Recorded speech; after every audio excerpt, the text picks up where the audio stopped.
All right, David Doherty joins me live now from the UK to talk about the Euros now. David, a number of interesting games went down yesterday. Of course, we saw England play Croatia, which was more like getting a revenge over the Croatians. And then we also had Belgium as well, beating their opponents 3-2. In your view, what do you make of the game between England and Croatia? Good morning. I think it's an interesting game. I think it's a good start for England. The Euros has really lived up to expectation. The players are actually, on top of their game. So I think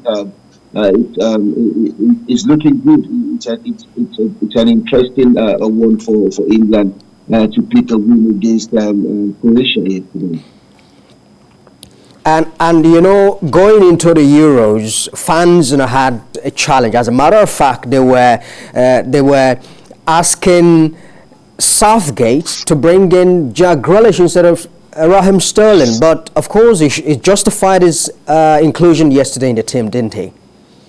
Absolutely, he did, and that's what big players do. And also, he's always been saying anytime England is playing at Wembley, he will definitely get a goal because Wembley is just straight at the back of his house. So I think it's something good for him, good for his confidence, and good for England as well. Now, if you look at the way that the tournament has started already. You have Italy, of course, laying down the marker. England doing the same thing as well. You have Belgium as well, doing the same thing. Has the tournament? It's early days though, but has it lived up to expectation at least to this moment?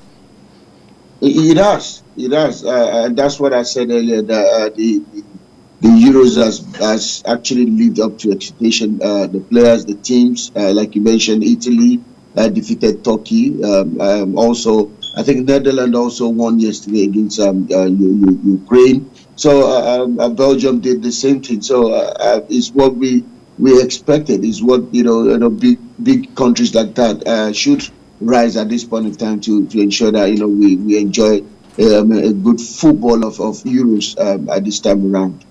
And David, when tournaments like this, take place, individual, moments we must see, really. A number of individuals were mentioned.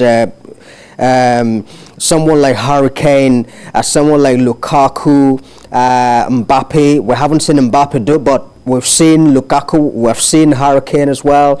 It does appear this might just be a tournament for Lukaku, as Jose Mourinho said. Like Lukaku, he's had a great time in Italy, but this is also a time to tell the world that yes, indeed, I'm top notch.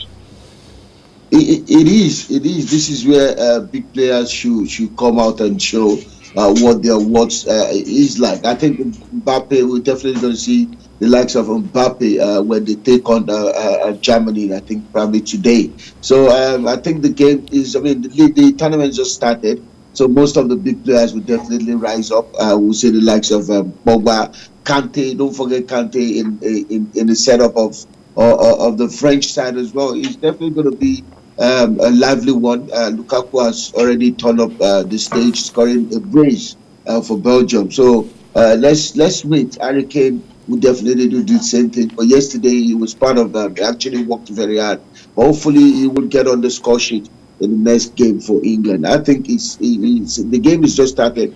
Let's just keep watching. The big players will definitely rise up to expectation as the tournament progresses. All right. David. Well, I cannot let you leave without us talking about the French Open, which was concluded yesterday. Of course, we saw Novak Djokovic in a grueling encounter defeat Stefanos Tsitsipas in the end. I think it's interesting seeing that happening again. It's something of big how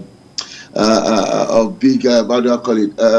It's something that is very, very interesting. Seeing Novak doing the job again. It's something that everyone wasn't that expected, but he came out, to again stamp it that he's one of the best when it comes to that game. Yeah.